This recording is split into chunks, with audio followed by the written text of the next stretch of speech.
पूरे देश में विदेश में सब बन रही है और हर साल ये कार्यक्रम होते हैं। और जिस तरीके से 73 साल बाद भी हमारी आज दुर्दशा है कि आज भी हम वैश्विक स्तर पर जो प्रमोद जी ने बात रखी कि बहुत निचले पायदान पे हैं, सुविधाओं में भी, समानता में भी, आर्थिक में भी।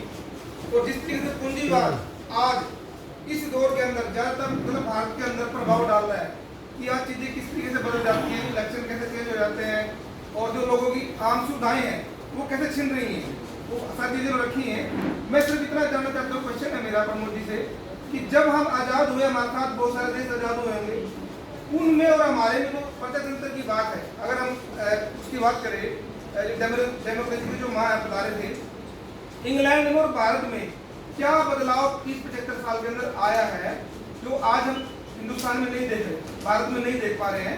और जिस तरीके से आज हमारे एक वैश्विक जो है, आज बेरोजगारी की जो बात है, हमारे बहुत सारे बच्चे विदेश में जा रहे हैं और वहाँ की कहीं ना कहीं सांस्कृतिक है या हमारे बहुत सारे जो लोग हैं यहाँ पे मतलब जो काम नहीं कर पाए, या 84 के बाद जिस तरीके से पंजाब के अंदर दंगे हुए और वो लोग भी पलायन करा, कनाडा के अंदर गए, बहुत जगह गए।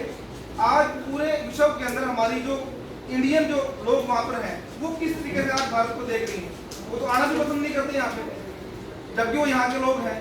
तो मेरा सवाल सिर्फ ये है कि क्या भारत के अंदर लोकतंत्र जो असल मायने में बाबा साहब लिखा था वो क्यों नहीं हो पा रहा है? यहाँ के साइंटिस्ट पूरी दुनिया के अंदर है, अगर हम बात करें तो क्या ऐसी कमी है हमारे अंदर कि जो चीजें आज हम इस गलत के अंदर जा रहे हैं? ये क्वेश्चन मेरा था।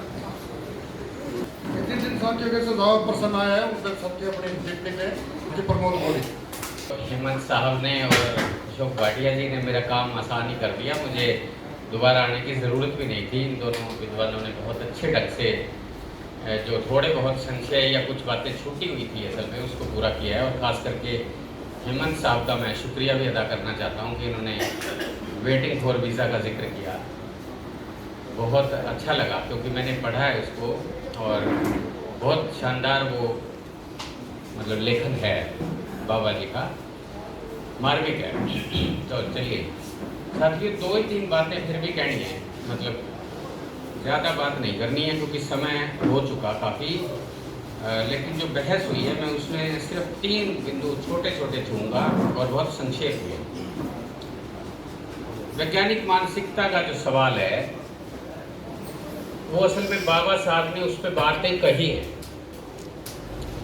तो जो बाबा साहब के विचारों से लोग, आबादियाँ, विशाल जनसमूह है जो प्रभावित है, और ये बहुत खुशी की बात भी है, उन्हें उनका वैज्ञानिक मानसिकता वाला हिस्सा भी पढ़ना चाहिए। मैं सिर्फ इतना ही बात कहना चाहता हूँ।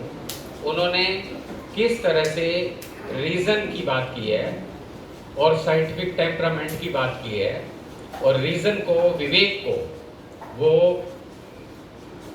सुपरस्टिशंस यानी अंधविश्वास और जो भ्रम फैलाने वाली चीज़ें हैं उनके ऊपर किस तरह से एक तरह की जीत हासिल करते हुए देखना चाहते हैं, और जीत हासिल हो रही है, ये उनका विश्वास बन रहा है। इस युग में उन्होंने कहा कि रीज़न जो है वो जीत रहा है। किससे जीत रहा है? खास करके मिथ से, मिथकों से और सुपरस्टिशन से। ये जो बाबा साहब का जो विचार से आप देखिए, ये बहुत आगे तक मार्गदर्शन करेगा।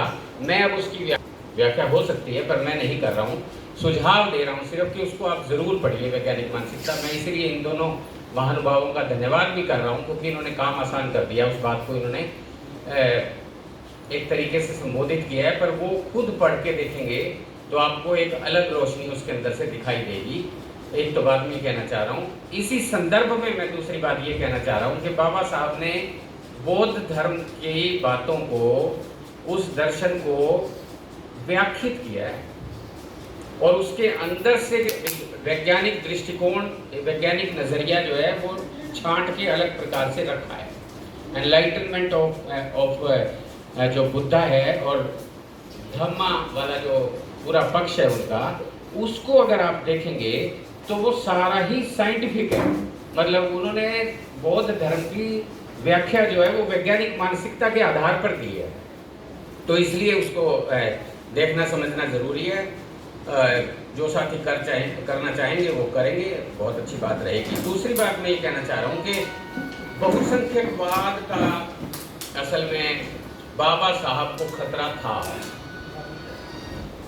और बहुसंख्यकवाद जो है वो आज जिस प्रकार से अपनी भूमिका निभा रहा है,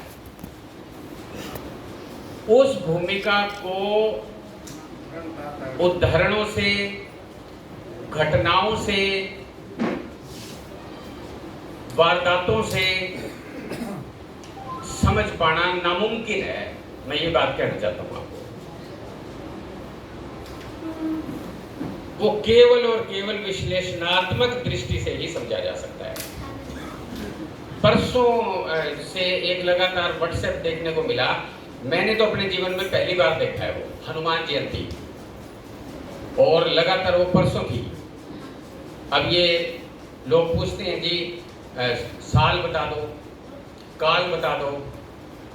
हमारे से पूछा है विद्यार्थियों ने। मैं जींद में एक सेमिनार में गया था, वहां पूछ लिया, तो मैं साल नहीं बता पाया, मैं काल नहीं बता पाया, लेकिन जो नतमस्तक होना है वो तो होना है। और मेरे मित्रों ने मुझे व्हाट्सएप किया है, और अगर मैं जवाब नहीं देता तो वो बुरा मानते हैं। तो मुझे भी कहना है कि ज्ञानपुर सागर की जय, मुझे कहना है। कल प्रोफेसर के टुटेजा आए हुए थे फरीदाबाद से। वो इतिहासकार हैं, बहुत बड़े, कुरुक्षेत्र यूनिवर्सिटी से रिटायर हुए हैं, विश्व विख्यात इतिहासकार हैं। वो ये कह रहे थे कि जिस सोसाइटी में मैं रहता हूँ, फरीदाबाद के अंदर सोसाइटीज बनी हुई हैं हाउसेस की, तो उसमें मैं बहुसंख्यकवाद का जिक्र नहीं कर सकता, मेरे को डर लगता है। तो ये जो आश्वासन है हमें कि संविधान बहुत मजबूत है और बचेगा, ये सही है, इसमें कोई निराशा लाने की बात नहीं है। लेकिन जिस प्रकार का ताना बाना बुना जा रहा है उसको हम कम समझते हैं। मैं सिर्फ इतना ही कहना चाहता हूँ कि उसको हम अभी भी कम समझते हैं। वो ज्यादा बड़ा है, उसका जो तंत्र है, जिस प्रकार से नीचे वो काम कर रहा है, उसका अंदाजा नहीं है।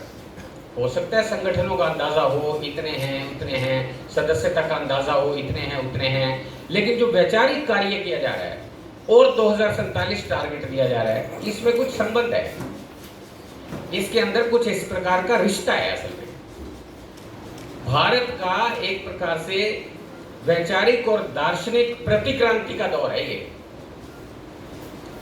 इस जगह से अगर हम चीजों को नहीं देखेंगे तो बहुसंख्यकवाद जो है वो हमारे काबू का नहीं है। क्यों? क्योंकि अभी तक तो हमारे साथी, या मतलब कहिए कि अच्छी सोच रखने वाले, या बाबा साहब को बिल्कुल एक तरह से कोशिश करते हैं कि उनके रास्तों पर चला जाए। वही जो धार्मिक अल्पसंख्यक हैं उनकी परवाह नहीं करते।